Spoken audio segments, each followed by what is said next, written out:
Ayan guys, gagawa tayo ng macaroni salad. At ito, kinukulan na natin tong ating macaroni. Ayan. Ang ating macaroni. Lutuin natin ito hanggang ito lumambot. Huwag natin siyang i-overcook.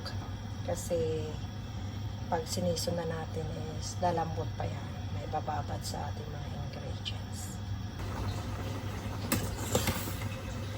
Ayan guys, okay na yung ating macaroni. Kaya i-rinse natin siya sa tubig.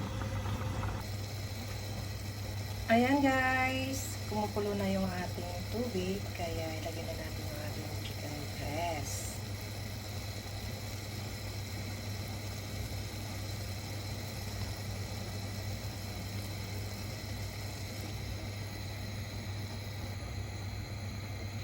Guys, pakulan natin itong manok natin ng 20 minutes. Tapos mamaya himay-himayin natin siya.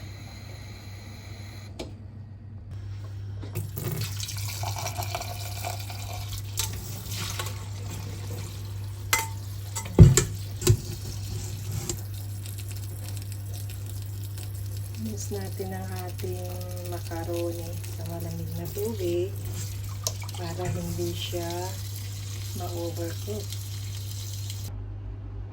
Ito guys, ang ating ingredients. Meron na tayong tinadtad dito na sibuyas.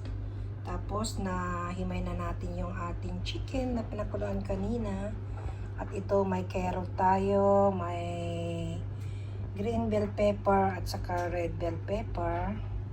At saka meron tayong pineapple bits. Yan. Tapos ito yung ating macaroni. Dahil maliit itong ating lalagyan, kaya isalin natin sa mas malaki. Ito guys, yung ating macaroni. Ready na. Kaya ilagay na natin sa ating lalagyan para ilagay natin sa ating refrigerator. Yan.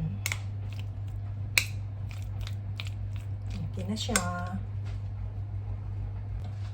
Yan guys, lagyan na natin ang ating macaroni salad sa ating box.